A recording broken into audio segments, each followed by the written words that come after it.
You're listening to a show on the Planet Film podcast feed. Hi, I'm Sean Monk. And I'm TJ Cornwell.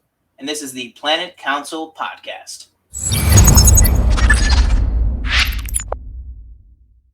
All right, welcome everybody to episode 2 of the Planet Council podcast. So last week, we had our inaugural episode of this with our review of Mandalorian Season 1, Episode 1 and 2. We're going to be kind of changing it up on what we said at the end of last week's episode. We're going to be doing those 2-part Mandalorian reviews, or those double Mandalorian reviews, I should say, every other week. So basically, the in-between weeks, we're going to be giving you a little bit of a taste of what this show is going to be outside of the Mandalorian reviews once we're done with those. So basically, this week, we're going to be going ahead and, kind of diving deeper into the Star Wars news of the week, more so than we even would on the regular show, on the Planet Film show. And then after that, like today, for instance, we're going to be diving deep into the Skywalker Legacy documentary that was shot for the making of Rise of Skywalker. We're going to be giving you a very in-depth look at that, as well as all of our thoughts on there. But as far as news, really this week in Star Wars land, there's only really 2 big things. I mean, they were pretty big things, but really only 2 major things this week. The first of which is, and we did touch on this on the Planet Film Pod, where this actually broke basically right as we were recording, or right before we were recording that show last week, which is that unfortunately Celebration Anaheim 2020 has been canceled.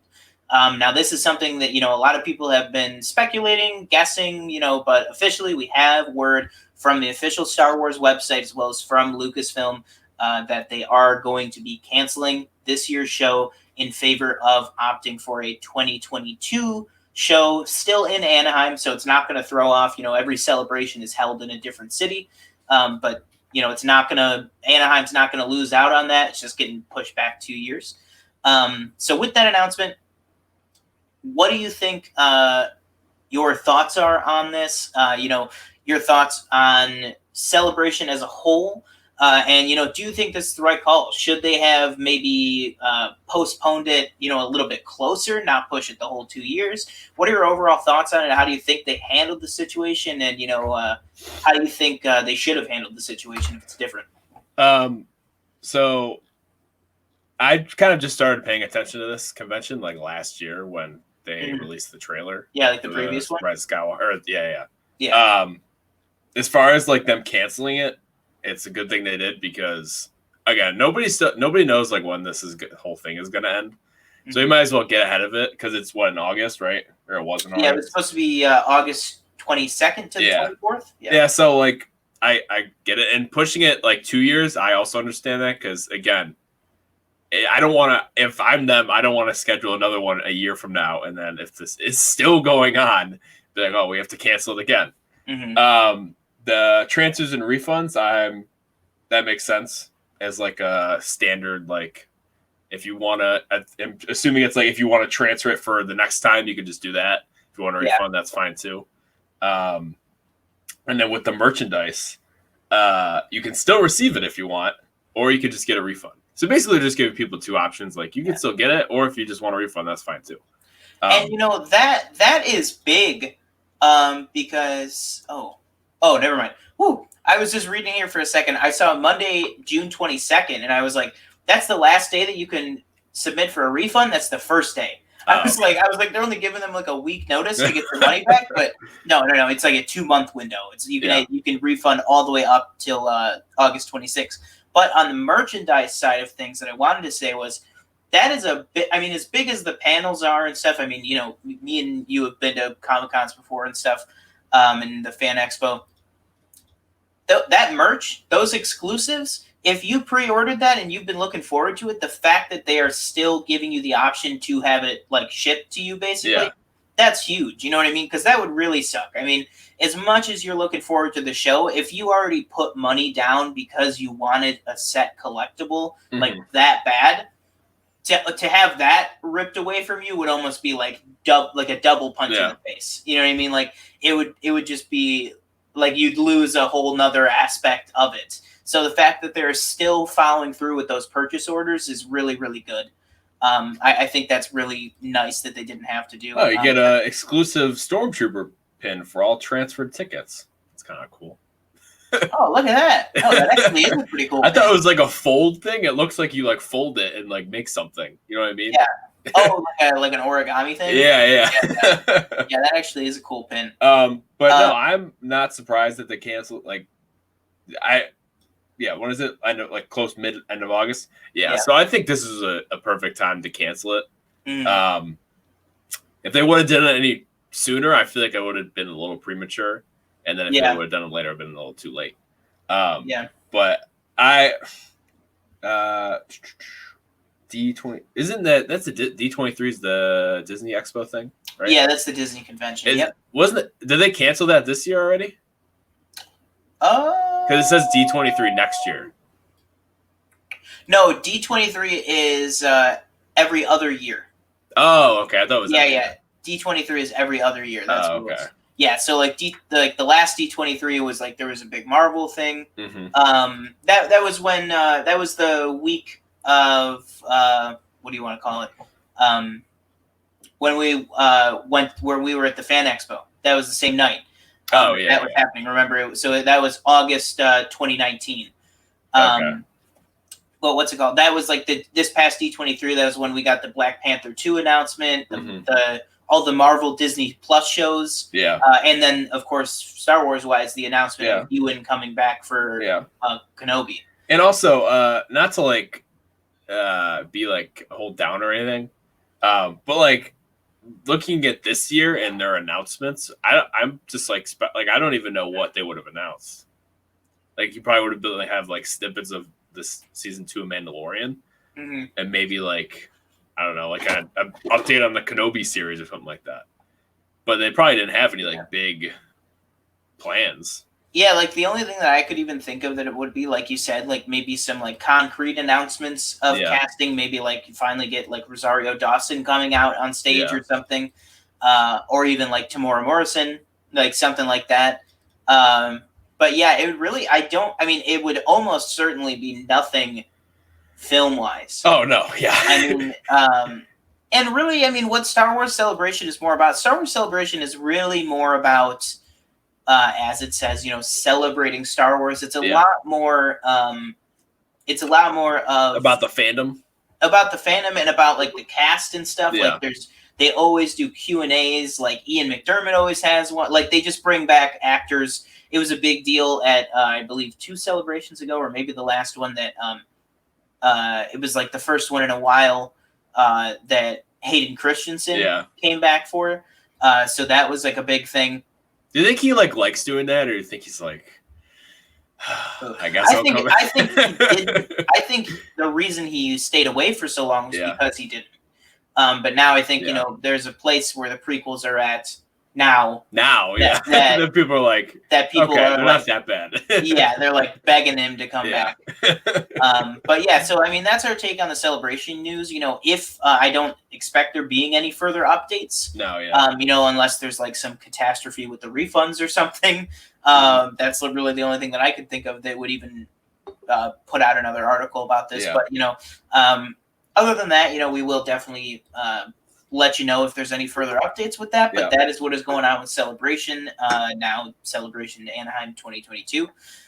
So with that, we do have the second piece of news here, the second thing that dropped. TJ, do you want to go ahead and take it away with that one? Yeah. So yesterday at EA Play, I think it's called, which is EA's substitute for because there's no E3, so they did like a hour-long like video revealing like games and stuff.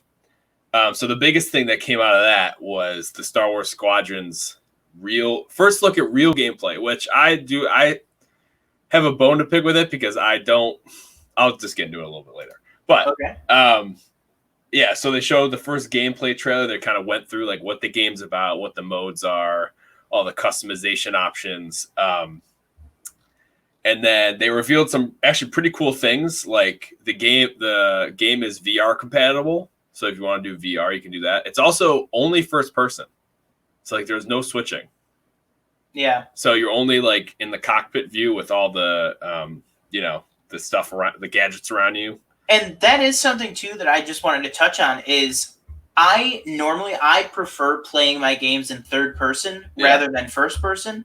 But something I think is so cool with this is there is no actual like display. Like there's no UI in the game. Yeah. Your readouts, like in Battlefront where you have like the health bar at the top, stuff like your gun stuff in the settings, all of it is on the actual ship's controls. Yes. So you have to actually like look at the individual controls and like meters and stuff to figure it out. So I think that's a cool part. Earlier, I think on the Planet Film podcast, I said I wasn't like very excited about it. Mm-hmm. I think I'm with you where Battlefront 2, we definitely, when we play it with anybody, we don't do the ship gameplay. I think that's kind of soured me on the whole idea, so that's why I'm kind of like iffy. I feel like it's less intuitive than this seems to be. Yeah.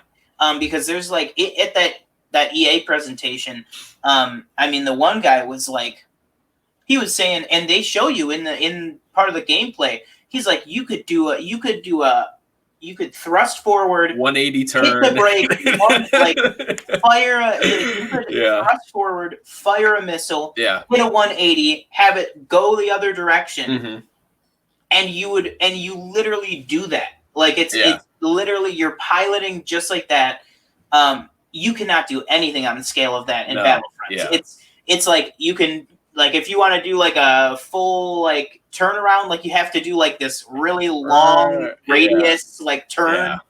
This is like you could turn on a dime, like pulling Poe Dameron moves in the freaking beginning of Last Jedi. Yeah. And then they had some like I forget the names of the characters. They had some cool cameos, obviously, in the trailer. What are their names? So that was you got the two big ones that we saw in the first trailer was already Harrison Dula from Rebels, who is right there. Got the Funko Pop of it. Yeah. And then also Wedge Antilles, who obviously Rise of Skywalker, the original trilogy, Rebels, big legacy character there. And then also there was a couple other like minor characters, but the big one who we actually don't have confirmation on yet, and I highly doubt you would pick up on it because I barely was like, is that? Yeah. And I did look, and there are some articles that are like, is that? I think it is. Who is from the Aftermath trilogy of books, which chronicles, what happened with the Empire and the Rebellion and stuff after Return of the Jedi. A big major character from that is Rey Sloane, who is an African-American Imperial, who is like, she is a beloved character. Oh, really? I have read almost every canon novel, but because I don't have them all yet, I haven't started the Aftermath trilogy. Right now I'm still towards the end of reading the new Padme novel. But so I still have yet to read Chuck Wendig's trilogy. With Aftermath and stuff. I mean, I definitely should. There's a lot of good stuff in there with like Han and Chewie and the Imperials and everything. But she is a major character to come out of those. And it's about midway through the trailer when she's like on like a holo vid, and she says like, she's like the commander that's talking. Yeah. Like, I remember like seeing that. Yeah. Yeah, like several of my Imperial whatever or not. Again, no confirmation right now that is who it is, but if it is, that would be crazy. That's going to be the first or one of the first. I don't want to say going into live action, but as close as you can going into live action, going into actual physical form from a book to the video game, which is pretty cool. But right now, the big one obviously is Hera. Being able to interact with her in a real world. It appears that, obviously it is Vanessa Marshall coming back to do the voice, but it also appears that they've modeled her physically off of Vanessa Marshall, which is really cool. And, the actual look of the face of Hera aside, the actual character model, the look of her clothes and stuff, it's like exactly what you would think going from that Rebels, like that very specific Rebels style of animation to live action would be.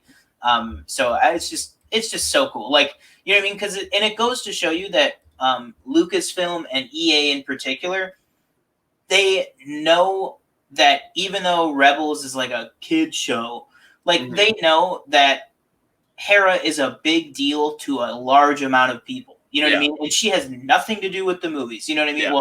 Well, she was mentioned in Rogue One, and you see Chopper in Rogue One, but she's a peripheral character in the movies at best. So to actually have her be, it seems like she's going to kind of be your commanding officer in this game. That is just so cool. That is so cool to be able to see her and, you know, do that. I wonder if you have like a mission that you have to go on with Chopper or something. But yeah, in terms of the characters, it looks awesome. And then also in terms of the characters, they say that at the beginning of the game, you're going to make 2 separate characters. Yes, I think that's very interesting. Yeah.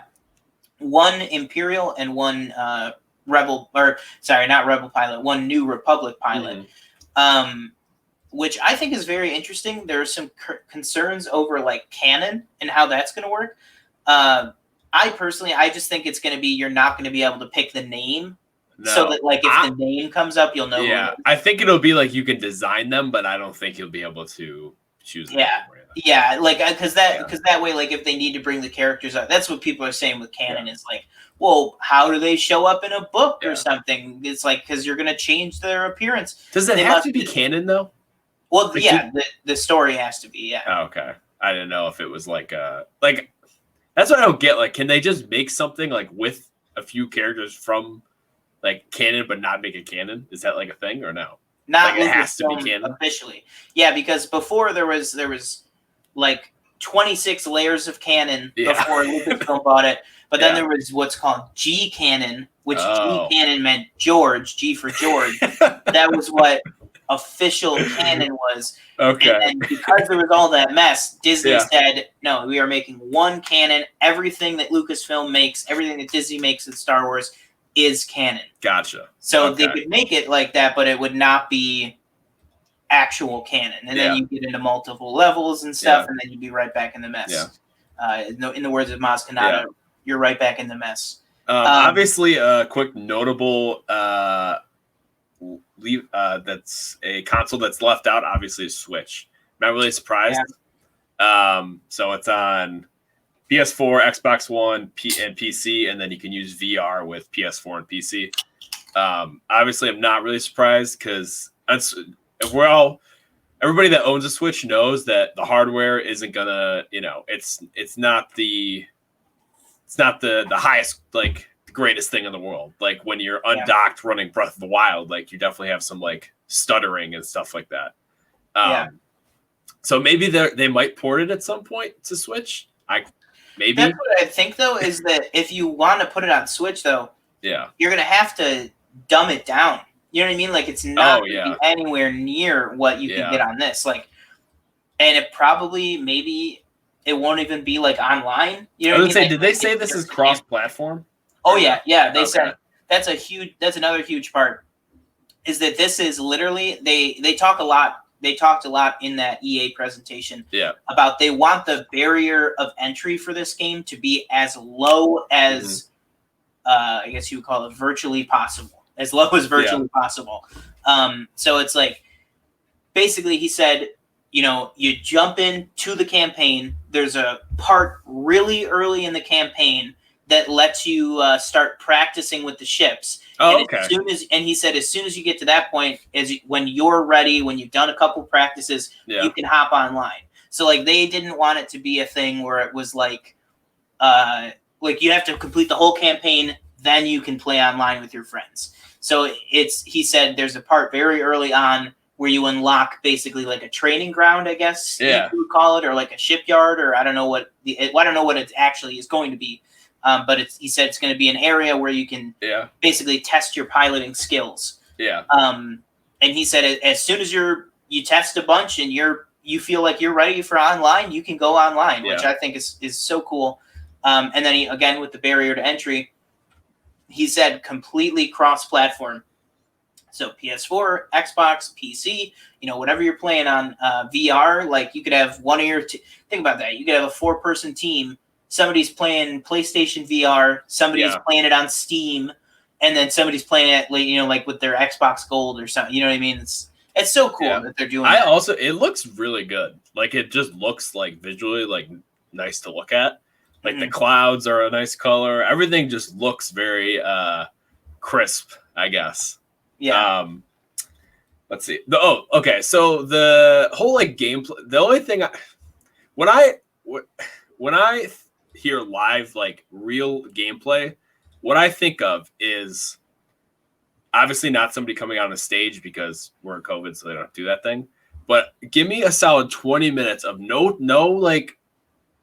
gameplay into like cutscene, no gameplay into like, oh, and this next thing is just give me 20 minutes of them playing the game.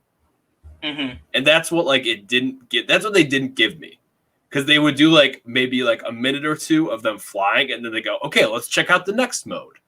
And it's like, just give me like 20 minutes of a mode instead of you changing them. That's what the only problem I had with them saying like, oh, it's a real gameplay reveal. It's like, well, it is, but you're also like stopping it and then going into a new thing. Like just like, because I think I forget what conference it was. It was they did when The Last of Us 2 was like a month ago or so. When they did the conference, it was just 20 minutes. Oh, it was like the PlayStation, Sony's State of Play or whatever it's called. It's like PlayStation, like like a Nintendo Direct kind of. And it was just 20 minutes of them playing the game. Like there was no like trailers like, oh, let's take a look at this or blah, blah, blah. It's just them playing the game. And that's the only thing that I have like a problem with them saying that it's like real, like, you know, because so many times also like when they say real gameplay, it's already like it's pre-rendered and everything. And it's not. Yeah. I would agree to a point, except for like the 20 minutes part. I know that's not the main thing that you were saying. Yeah, but I just think what am I trying to say? Like, I'm not looking for 20 minutes, like you're saying. No, yeah, exactly. Yeah. It doesn't have to be 20. I was sitting there, and as soon as they said real gameplay, I was sitting there, and I said to myself, I was like, okay, let's see how much of this is actually real gameplay and how much is a cinematic. Yeah, exactly. And I would say, for me, for as early as like we are, because, you know, it's still quite a few months until this game comes out. I would say for the type of presentation it was in, you know, maybe if we had an actual E3, you know, maybe like they would have had somebody actually play it. But, you know, being like a quick live stream thing that, you know, EA did, it doesn't really surprise me. Yeah. But that being said, I also did note, I don't know, you know, obviously we have no way of knowing if it was pre-rendered or if it was just natural gameplay, but at least I could definitively tell. Like, basically what I'm saying is I wasn't expecting much when I hear real gameplay. But I was pleased with the minimal amount we got, because at least when they were cutting between gameplay and cinematics, I could visibly immediately tell what was gameplay and what was cinematic. Which I think is not, it took me a minute, because I was like, oh, where's like the heads up display and like the UI? And then they got to the point where they said there isn't one. It's just you have to visibly look down at the ship controls. And I was like, that's going to be, for me at least, I was like, that's going to be a real challenge. I don't have VR, but I think it'd be really cool to, like, I want to see it in VR. I know. That's why it's over. I wish it's overpriced for what's available. And it's. Oh yeah. But I wish, because of that, like I wish that Fan Expo was still happening so that we could, because you know the EA would have this set up with a VR booth. You know what I mean? There's no way that they would not. For those who don't know, you know, a lot of times when you go to Comic-Cons, especially like big ones, there are a lot of video game companies that come and set up these big elaborate booths that let you, you know, play stuff, you know, months early. Like I remember I got my hands on, I think last year, we didn't wait in line for it, but, you know, you were able to get your hands on a Switch Lite, you know, months before it came out. Luigi's Mansion 3 was playable. Yeah, and then whatever the year was, maybe 2 years ago, I got to play Super Mario Odyssey before it had released, which was really, really cool, because that was my first time playing a Switch, too. So there's a lot of cool stuff there. But yeah, I definitely wish that it was still happening so that, because I'm personally, like you said, I'm not going to shell out the money to get VR just for this game, but to be able to experience it once would be pretty cool. Yeah. Are you excited about the cockpit swag? That's exactly what I was just going to say. Yeah. So if you cannot tell, this is about 1%, if that, of my Funko Pop collection.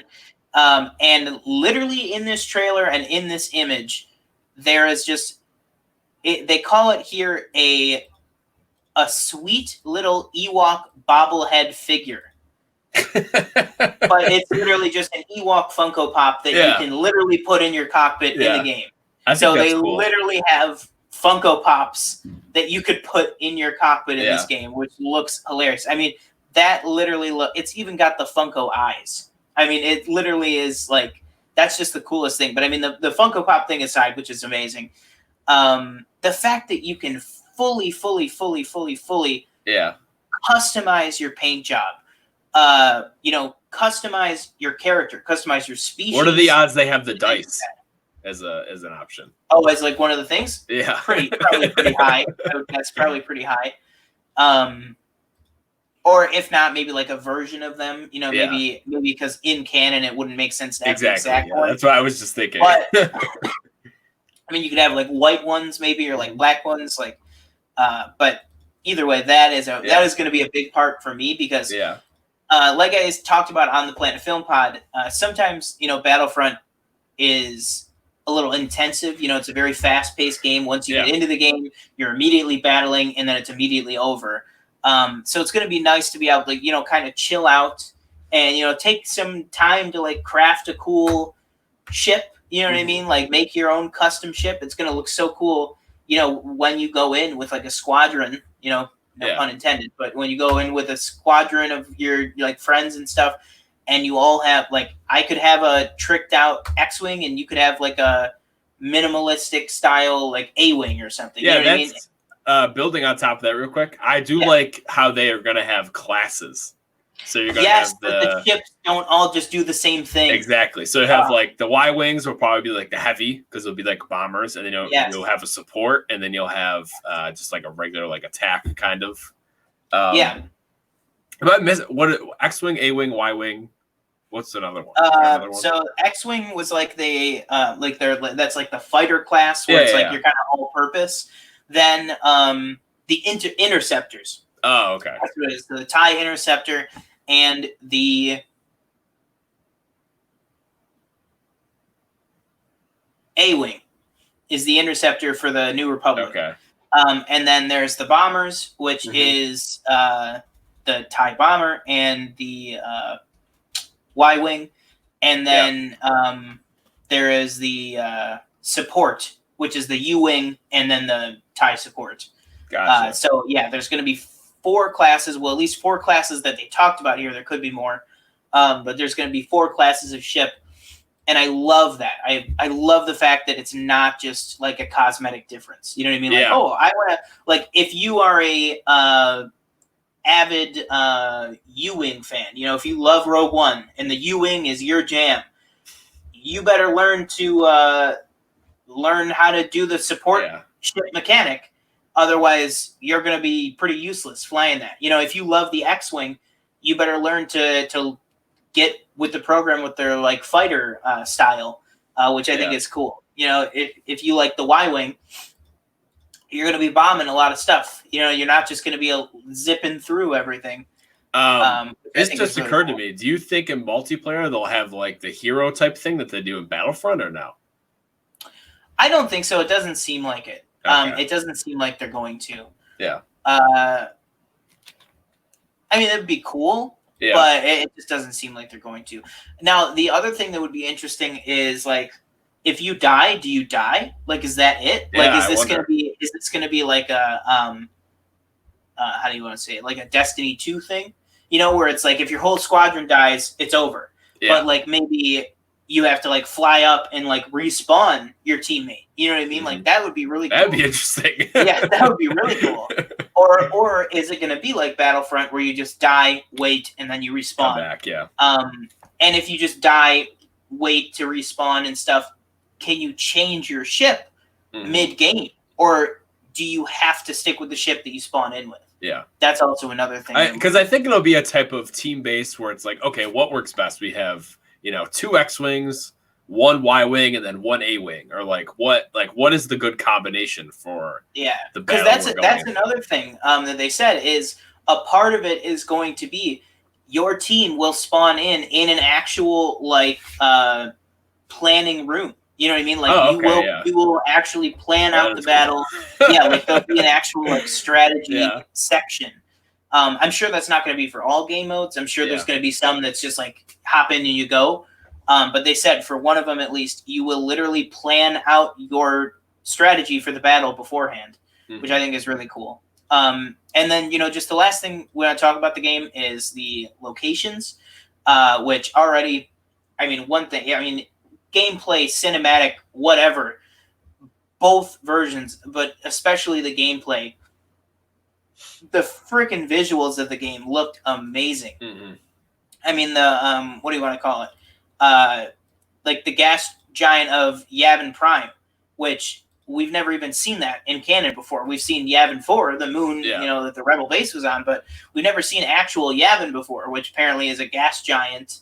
That's I believe that's the red cloud area where the Star Destroyer is coming out of, and the moon of Gallatin and stuff like that. It just looks incredible. The visuals just look incredible. But yeah, so that is basically our overview and what to look forward to with Star Wars Squadrons. I know definitely on this channel, if you're listening to the YouTube feed, I will definitely be playing this a lot once it comes out. I'll probably have TJ in there. Maybe, a couple of our other friends might join us in. But we will definitely be having that on this channel if you're listening to the video feed. That's Paste Eating Yak on YouTube if you don't have that already. So, yeah, you definitely will be seeing a lot more of that. And, new trailers, new news, new characters, anything like that. We will definitely be talking about that on this podcast for sure. So with that, like I said, those are really the only 2 news bits. So now we're going to go ahead and take a quick break. We will be right back in just a moment.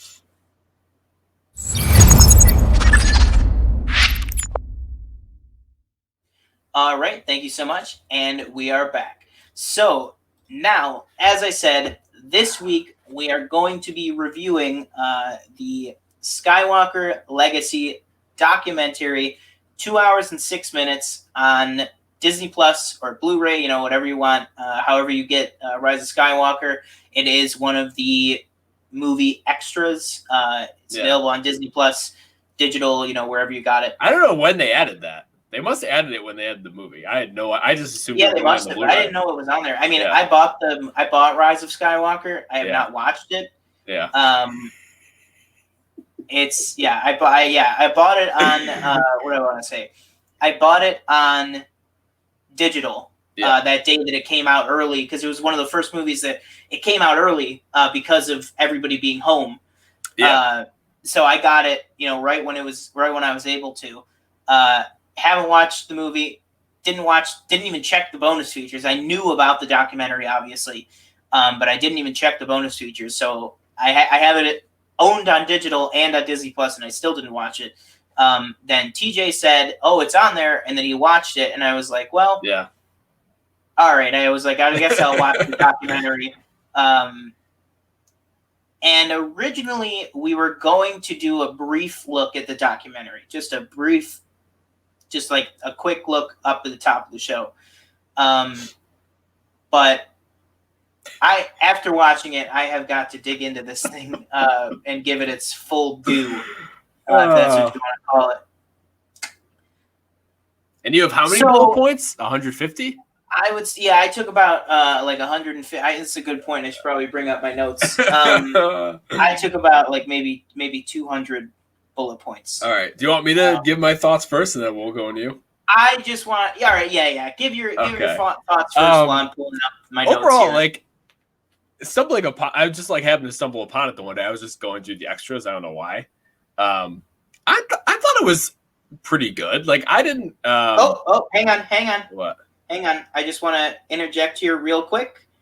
We can throw this in the timestamp. New rumor from. Let me get the source on this. Sorry, this just came over Twitter just now. Just want to get the source here. Oh, okay. So, Latino movie review, or now it's just called Latino Review. They've had some good sources in the past. Are saying that new rumors are suggesting that Rian Johnson's trilogy is still coming and is now possibly at the forefront of Lucasfilm's film. What do you want to call it? Slate Drive. Yeah, like it's top priority right now. Oh, okay. Okay. I actually like that.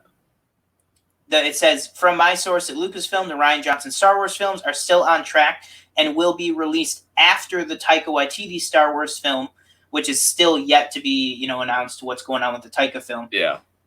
So wow, that's big news. That's great. So it says if the Taika movie isn't until 2024, then it could mean that Rian Johnson's movie will likely arrive 2026 going forward from there. Because previously there was 3 Star Wars mystery dates announced, which was December 2022, December 2024, and December 2026. Mm-hmm. Obviously, with COVID and especially with Celebration being pushed back, they probably are not going to make that 2022 date with a full feature film.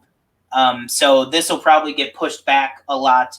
So this is saying, if Taika takes that December 2024 spot, you could see the start of Rian Johnson's trilogy basically in 2026, which is crazy to think about. But that's almost 10 years after The Last Jedi came out. Like that'll be 8 years from when The Last Jedi released. Or 9 years, really, because Last Jedi was 2017. That's crazy. But yeah, that literally just as I was looking at my phone for the notes. Sorry to interrupt, but I just saw that came across. So that's really cool. There's a lot of people, tweeting out, speculating, what it could be. Mm-hmm. But yeah. Whew. Oh, boy. Tune into the Planet Film podcast this week, where we will be talking about the great week that was in AMC theaters news. Did you see something else? Just reactions. Okay. Just All right. Am I good to go on with my thoughts real quick? Yeah, I just want to show hey, hold up. Can I get the exposure right? Hang on. This is live television, folks. Live television. There we go. Oh, geez. Okay. We got a lot. All right. So, yeah. So I just was going through the extras. I was just curious, like what they had. And I just saw this. I was like, oh. when I saw that this was, I didn't know it was a thing. When somebody on Letterboxd reviewed it, and I was like, oh, I didn't know it was a thing. Like when the Blu-ray first came out. So I was like, oh, I guess I'll watch it. Overall, I thought it was pretty good. Looking at the title now, I don't know if they should have called it that, because it's not an overall look at the, what do you want to call it? What's it called? The Skywalker Legacy? Yes, it's not an overall look at that. It's literally, there's bits of it, but it's looking at the Rise of Skywalker and the making of it. I thought throughout, you can tell, like, for some people, I don't know if anybody said this, but maybe it's something that runs through people's minds. For anybody that wants to say that they did not care when making this, I think that this documentary proves that all of them seem to care a lot about what they're doing. They care about the characters, they care about the lore, they care about just making, and they think when they're making it, they seem to think, even though some people do like this movie, they seem to think that everybody's going to be happy with this. It's kind of, it's funny because I Snapchatted you, I think, or texted you when we were watching this, and I go, Kelly Marie Tran's in the documentary more than she's even in the movie. Literally. I don't know what's she seems to be on set for a lot, but she's not really in the movie a lot. So I don't really know what's going on. I thought there were some cool reveals, what's it called? I don't remember if I thought the new John Williams was in it. I don't know if like when he popped up, I was like, oh, that's John Williams. I don't know. I might have been like preoccupied watching it, thinking about everything else that I didn't like about it. And what was that thing real quick that I was like, oh, did you know blah blah? Oh, we'll talk about that. Okay. Yeah. But yeah, so overall, you would say you liked it, or I thought it was better than the movie itself. Okay. All right. But yeah, so, I thought it's a good watch. So I'll just jump in Okay. with this, if I can get this on camera here. This is just the last note that I took for the documentary. It's Maybe? not showing it. No, I can't read that. It's trying. Hold up.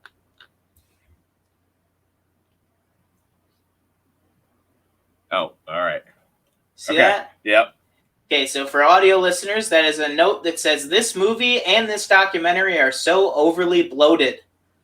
I hated this documentary. I thought it was terrible. First of all, I listen to last week's episode. I love Star Wars. I love everything about Star Wars. I literally think that spoiler alert for when we eventually review this, but I just, before we started recording this episode, watched the final episode of the Mandalorian documentary.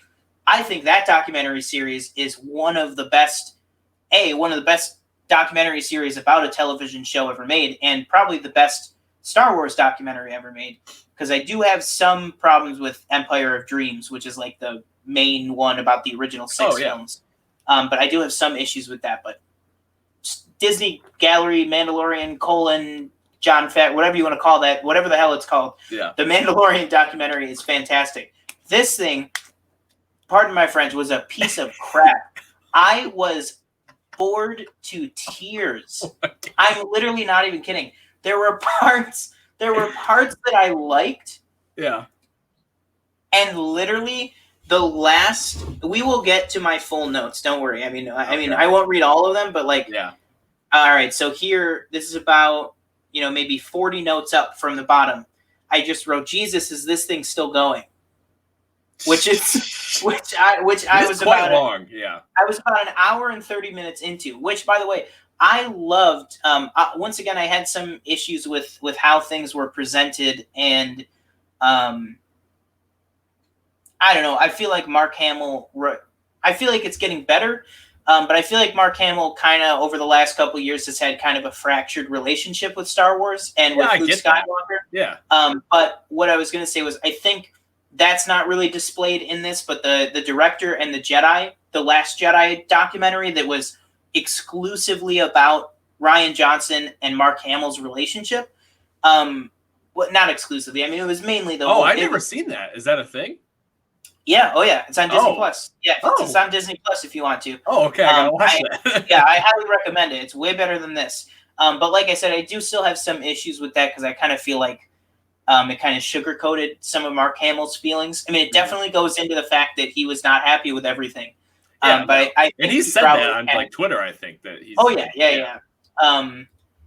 He said it openly in interviews for the movies. Like he always famously says, like, he wishes that in the Force Awakens, like Leia had gone to get Luke, and then it was Luke and Leia screaming on the balcony watching Han die instead of like Finn and Rey, which that would have been great. But I know, right? Yeah, what could have been? Thanks, JJ.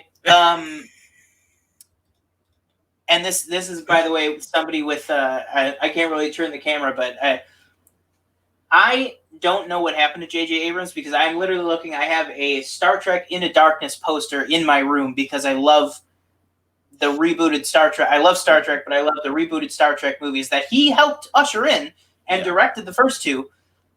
I do not know what happened to this man to make these two films.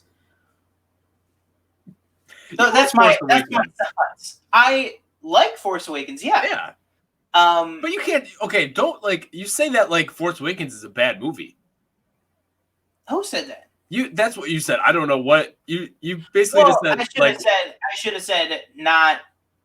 Well, I mean, it's not a bad movie, but I have problems with the Force Awakens. Okay, yeah, but not as many problems as Rise of Skywalker. No. I wasn't. Sorry, I wasn't trying to say they were the same quality. Okay, I'm saying yeah. I don't know what compelled him to make movies with so many issues in them, I guess. Mhm. Because like even you look at Force Awakens. Force Awakens was not universally received well when it came out. It's still not really even. I mean, there was the whole thing of everyone was like, "Oh, you just remade A New Hope." Yeah, no, yeah. Yeah, so I hated it. That's my opening thoughts. So I guess next we're not going to do like a beat by beat go through the documentary, Yeah. but we're going to do it in like a couple different sections, basically. So first off, we want to go off.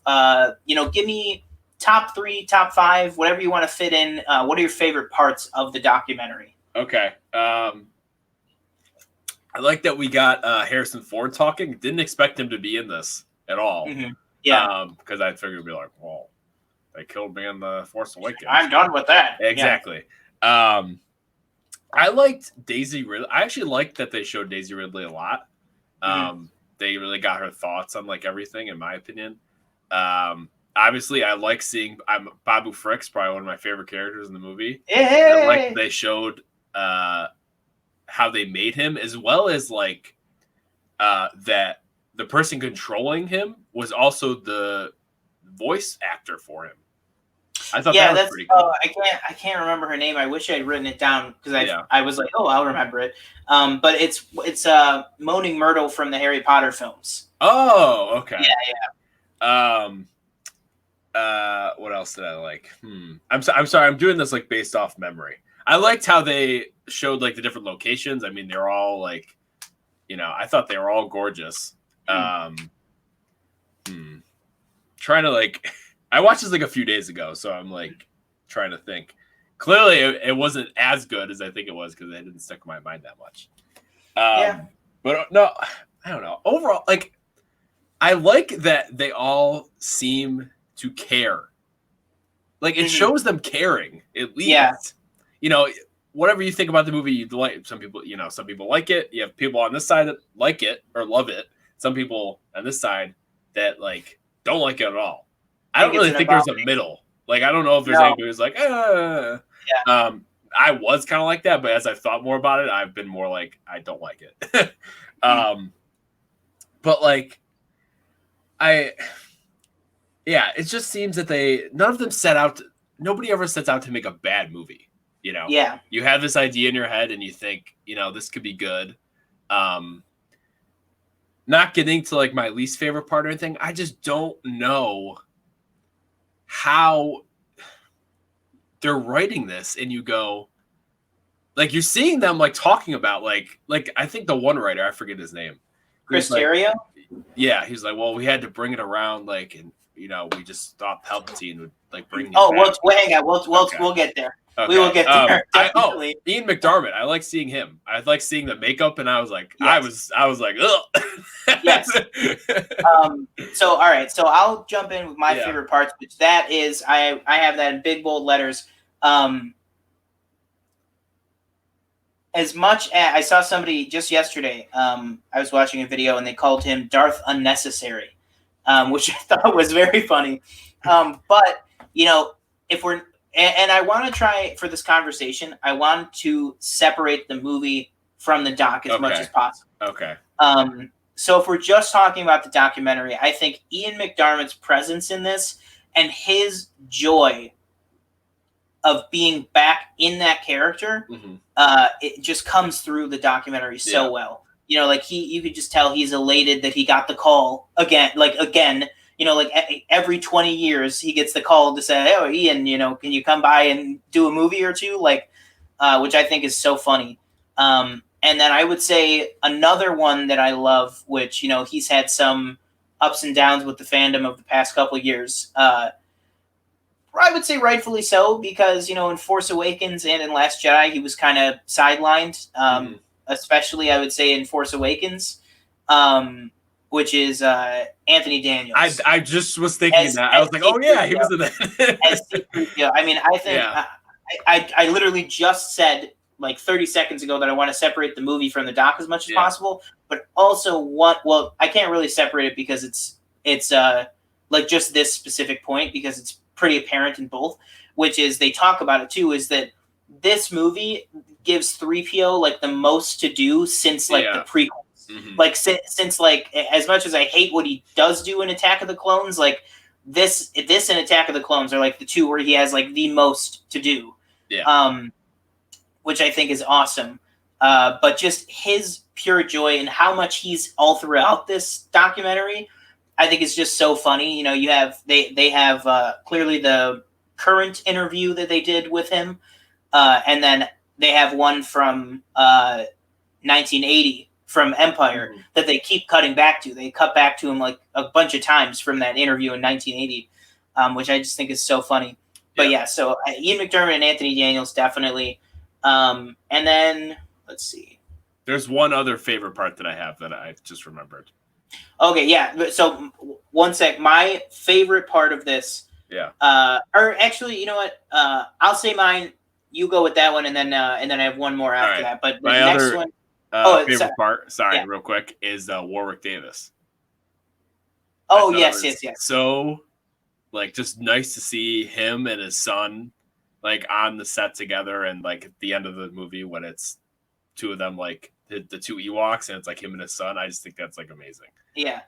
And then what's it called? Oh yeah, that was the other one. The other one is having I just completely lost my train of thought. Mark Hamill. I want a documentary by itself of whatever that day was that Mark Hamill came by and just looked at all the cool stuff, because they cut back to that like so often, where he's just like, and this is the guy who worked on 3PO. Wow, that's crazy. Yeah. And I just want the day, and he's like, he's like, because he went to high school in Japan. And he just goes, yeah, when I lived in Japan, they had roofs just like that. And it's like I just want to see everything that he looked at, and like just his commentary on all the behind the scenes stuff, which like was so cool. And then my last two here for like my things that I liked were definitely I would say I'm going to combine these two and just say Billy Lord playing Leia, and just Billy Lord in general in the documentary, and that whole section towards the beginning about Carrie was just like amazing. Like if that was just the whole documentary, that would be just fantastic. I mean, seeing them behind the scenes doing the Luke and Leia lightsaber fight from the film, and then at the end you just see her lift the visor and it's Billy Lord under there playing her mother, playing Leia, is like, it's like unreal that she got to do that. And she even says in the documentary, she's like, you know, my mom would be thrilled that even after she's dead, this whole thing's about her. You know, like it's like, that's like the most Carrie Fisher thing that like you could ever hear, is that like even from beyond the grave, that she found a way to make the whole show about her. Yeah. And then, you know, just the sad part where, you know, they show the clip of Carrie and she's like, you know, I'll probably be playing this character until I'm 80. Yeah. And it's like the sad fact that like she didn't even unfortunately get close to that age, but she was right. She was playing it up until, you know, she passed away, and then passed. You know, who knows? Maybe they'll bring back Leia in 20 years when she would have been 80. And then I've also the last thing here is funny, but also a knock on the movie, I would say, which is just Richard E. Grant and Donald Gleason just really not giving a fuck about the movie, because you kind of got the impression that, especially with Donald Gleason, that he was kind of like, there's like that interview where he says, you know, in the first one, I was kind of like getting the feel for the character. And then he goes, in the second one, it was kind of like they changed the character. And then in this one, he's like, in this one, I just like really didn't care what happens. And it's like, you can kind of tell that he's just like he's like clubbing the lines, and he's just like swearing. I know what he's talking. Yeah, I know. It kind of just seems like he like read the script and was just like, fuck this.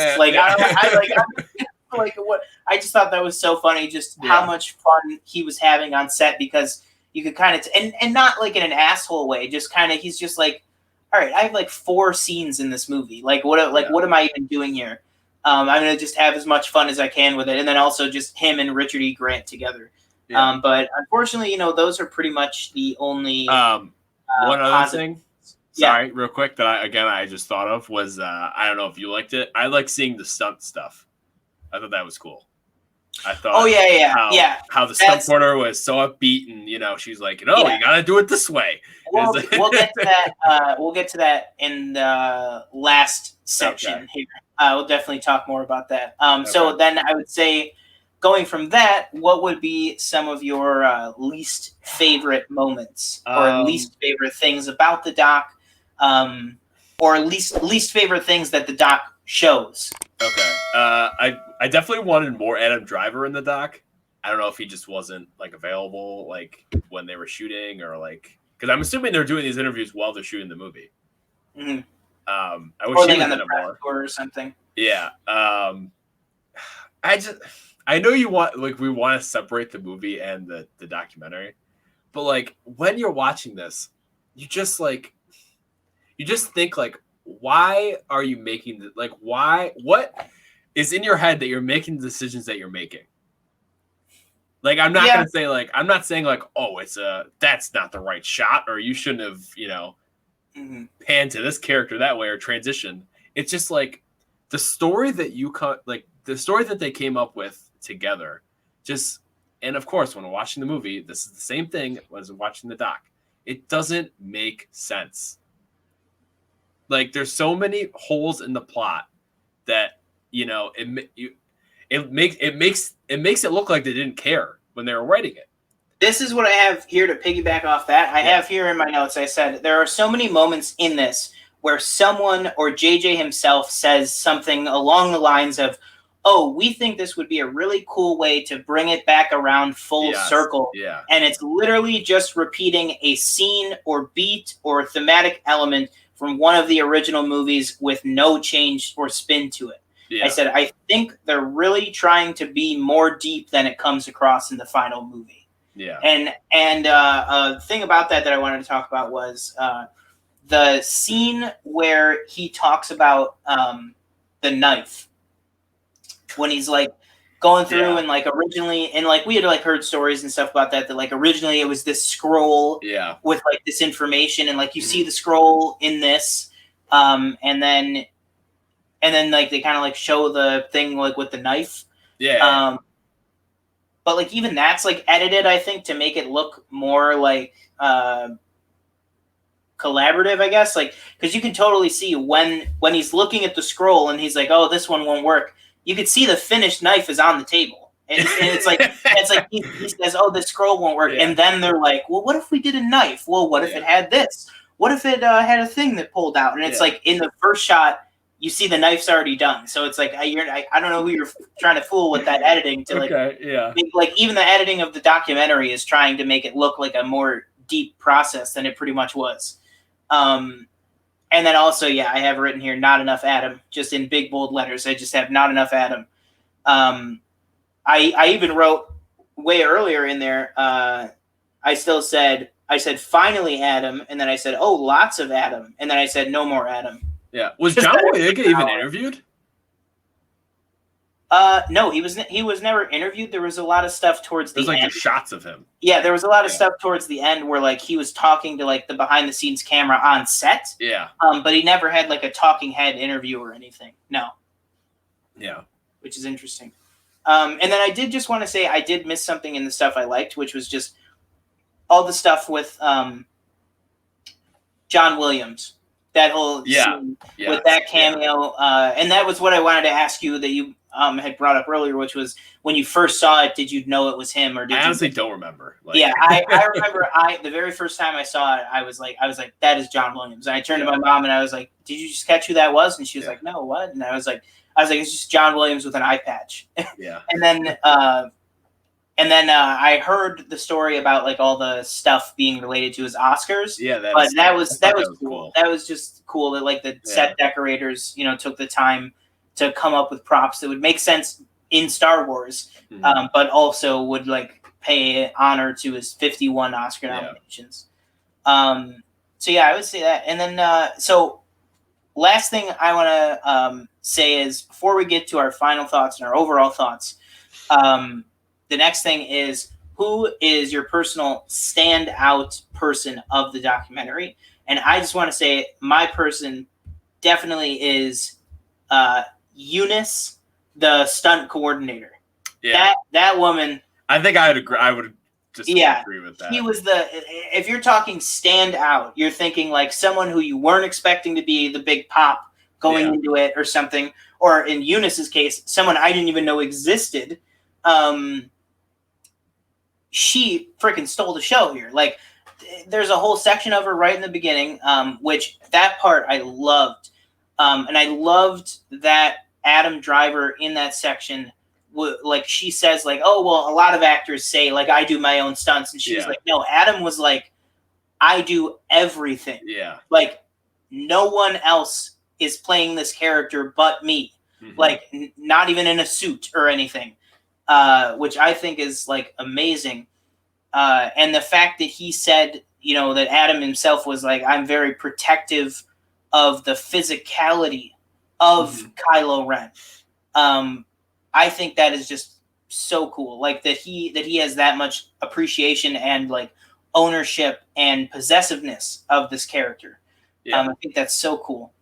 And then also just like the scene where Daisy's doing the jump off the log, and you see Eunice pitch JJ on like, well, the jump doesn't really make a lot of sense. Like, but if you added like a log or something that you could visibly see her jump off of, I think it would be better. And then he's like, yeah, let's do that. And then you see like the whole crew's like, yeah, like Eunice got, like, I got one. And then when I almost said Ray, when Daisy is doing the actual jump, how kind of the back and forth with her and Daisy, where Daisy's like, and Eunice would just come up to me and kind of be like, did you, were you as, like, intense in that one as the previous one? And Daisy's just like, just tell me to be more intense. Like, if you don't like that, don't like try to be like nice about it. Just if you need more intensity, tell me to be more intense. And I just thought that was so cool that like this stunt coordinator just developed this intimate relationship with every single one of these cast members, you know, big and small, and the whole crew, and JJ and everything. I just think that's awesome. That what would you say? So if she is she your standout person, or who would it be? And if she is, you know, what are your thoughts on her and some cool moments with Eunice? No, yeah, I definitely think that she is the best person in the documentary. I feel like they probably had a lot more footage of her and they just cut it down. Yeah. But yeah, I love the relationship she seems to develop with like every single person on set. I love when she's like so she's like so happy that she gets like something. Yeah, that like, she like yeah. Sorry, I just want to stray back. What else did you not like? I just want to know, because I feel like there's a few more things that you just didn't say, or am I wrong? Well, I just let's see. I mean, there's a lot more stuff that I have. I just want to hear you like scream about it, because I think it'd just be great. Well, I just don't. I just like. I know you don't want to be like that stereotypical like crying like man person about Star Wars. You know that people always. I just like I just don't understand, and I think I'm being unfair to the documentary because of how much I didn't like the movie. Don't like the film. Yeah. But it just a lot of it really just came off to me as like disingenuous. You know what I mean? You're having all these people so the biggest thing, the overarching thing, which I wasn't even going to get into, but the biggest thing is that hang on. Let me just say one more thing that I like. Okay. Hang on. I just lost it. Okay. I love the guy in 1980 or 1979 or whatever working on the Yoda puppet. And he says, I don't know, maybe this guy I'm working on could maybe even steal the show. And then he has like a little smile to himself. Yeah. Up to 40 years later, when Yoda is literally one of the most iconic characters or beings or anything in all of fiction. I just love that moment where he's just, and I mean, that's not particularly the documentary. I mean, it's in the documentary. It's just like the fact that this guy is just like, you know, he's just like going to his job 9 to 5 and he's just like, I'm just making this like Yoda thing. I don't know what it is. He's like, who knows? Maybe he'll even like steal the movie. And it's like cut to 40 years later. He's literally the biggest character, or like one of the, like as iconic as Darth Vader. Mm-hmm. So that was the last thing I wanted to say for liking it. But I just feel like there's so much talk in this documentary of like, and when I heard JJ was going to do that, I really like when Finn is in John Boyega is talking about Finn, you know, he's like, oh, I've always wanted a stormtrooper uprising, like since the 7th one. Yeah. And he's like, so when I heard JJ is going to do that, like it sounded like awesome. And it's like, we know that Colin Trevorrow wrote that already. You know what I mean? Like that was not like what JJ did. What happened in the movie, yes, was JJ and Chris Terrio and stuff. But like, we know that these actors read the Trevorrow script and know that Trevorrow was planning a stormtrooper uprising. You know what I mean? Was going to like bring them to Coruscant. Was going to give more to Adam Driver to do. Was going to have, and this is just my opinion, but it's just, I can't take a making of movie so seriously when there was a year of this movie being made that got scrapped. You know what I mean? Like Trevorrow was into pre-production on it. You know what I mean? Like these actors had read these drafts and now all of a sudden they're like, it just feels like it's not being very like truthful. That's just my take on it. Because you wish it was more vulnerable. Like it's like not vulnerable. I'm saying it straight up feels like they're just lying. Okay. Yeah. Trevorrow wrote an entire movie that they were going to shoot. Yeah. And just no one is talking about it. And some of the things like they have in there is like, well, you know, when he destroyed the helmet in Last Jedi, like JJ thought that like he should, you know, it should be like a thing where a symbol or something where he like puts it back together and everything. I was like, so are you saying that like you think this is a good idea, or are you just saying that because you didn't want him to destroy the helmet? So you're like, well, let's scrap what he did in the last movie because this wasn't part of the plan, and let's put it back together. Which this is what I say all the time. And I think this behind the scene, this documentary just kind of like confirmed my opinion of it. If this is what happens when you do not have a plan, this is what happens. You grab from thin air, like ideas, and you go, we'll just like again.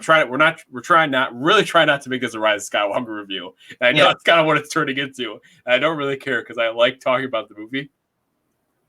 But this is what happens when like you just go, well, that's not what I wanted to do with the character. That's not what I wanted to do with Luke. So let's just, you know, he'll catch the lightsaber and he'll go, me for the last movie, forget about it.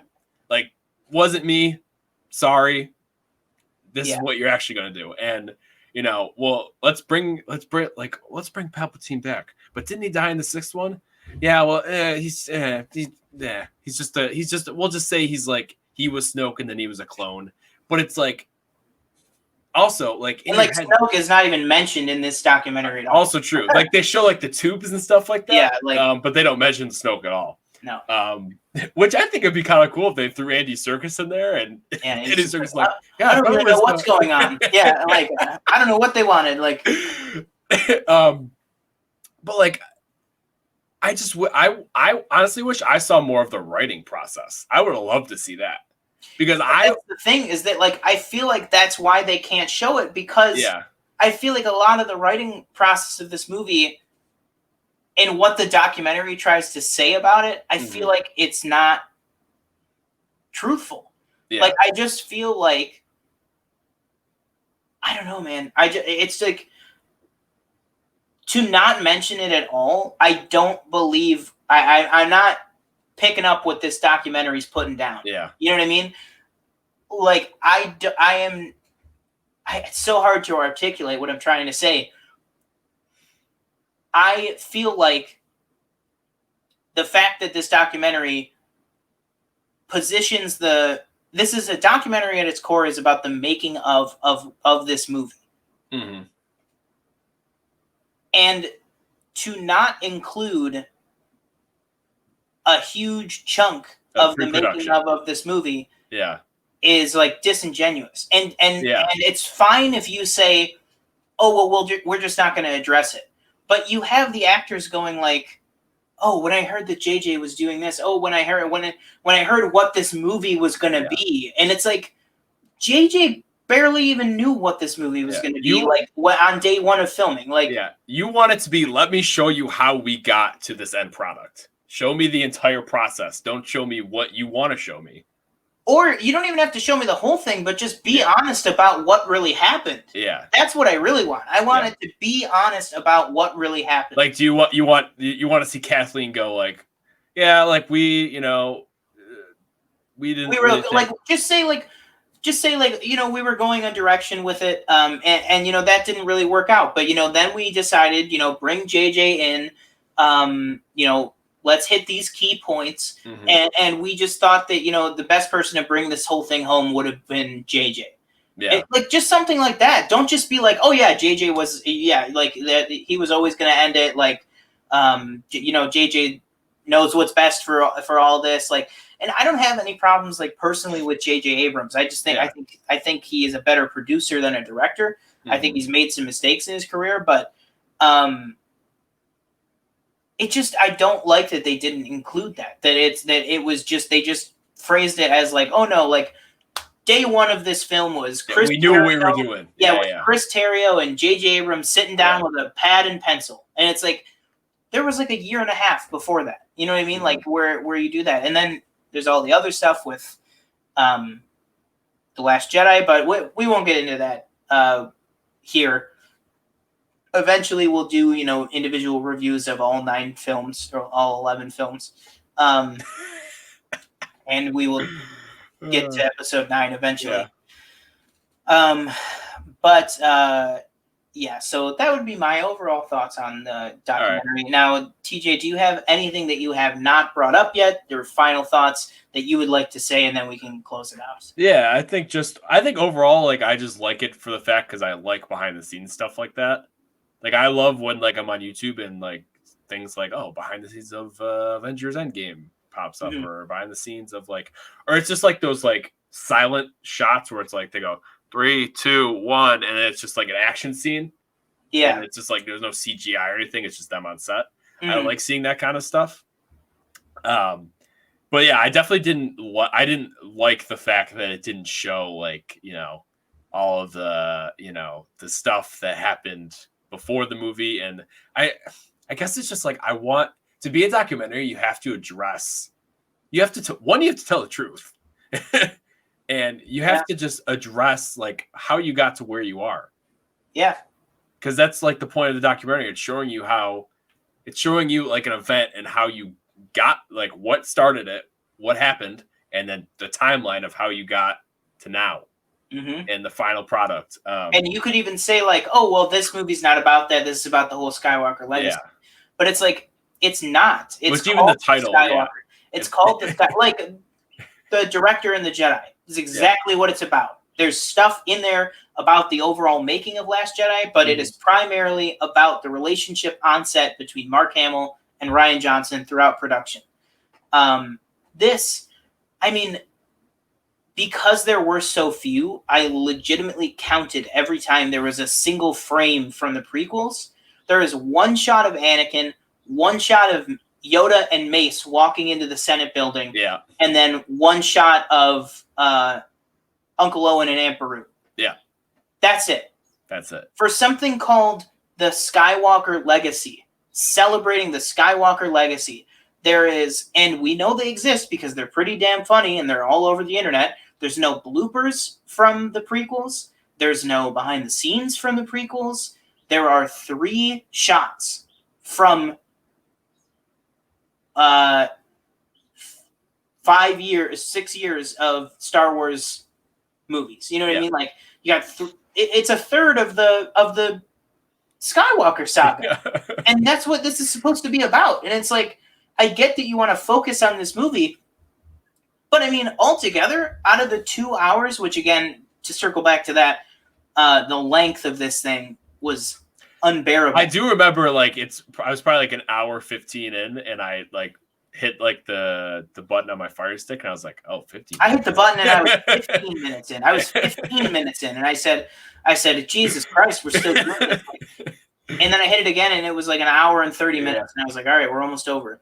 But the time is like crazy on it. But I mean, in that like 2 hours, I mean, there's probably a solid 10 minutes dedicated to the original trilogy. You know what I mean? Like, throughout clips and all that stuff, you know, like there's probably like a solid 10 minutes, but like, you literally don't have anything from the prequels at all. Even Ian McDermott, you know what I mean, who is the only actor that they re-interviewed for this that was in the prequels. Like, you don't have him talking about it at all. Like, saying like, oh, well, for the 6 movies I did, like, he just says like, oh, it was great getting the call back. And it's like, that's great, but what the fuck? Like, I just don't understand. Like, and I wrote in my notes, I just said, I am sick and tired, and you can call me a prequelist or whatever. Like, I'm fine with that. I don't care. It's the movies I grew up with. I am sick and tired of it. It's gotten away from actual Lucasfilm. Like, for a while, Kathleen Kennedy really didn't acknowledge the prequels. You know, a lot of people like that. But now, you know, she's much more open to it, you know, bringing Ewan out, announcing the Kenobi series. Like, I think she understands that there's a lot more appreciation for the prequels out there. But, I mean, it is so apparent that JJ and, like, Chris Terrio are basically, they just, like, in their brain, they just act like the prequels never even happened. You know what I mean? And then, oh, I'm sorry, there is another shot where he's talking about the opera scene. And he's like, that was, like, the perfect setup of all time to say that he comes back. And it's like, the whole point. All right, I'm not trying to get like nerd ragey right now, but the entire point of the scene between Palpatine and Anakin, when he's telling him the tragedy of Darth Plagueis the Wise, is not to say, oh, but that must mean that Palpatine will be back someday. No, it's to set up It's to set up false hope. Yes, for Anakin. Yes. That he can save Padme from dying. Yes. If you look at that scene and you say, oh, well, that must mean that he's hinting that someday he'll be back. You don't understand Star Wars. Yeah.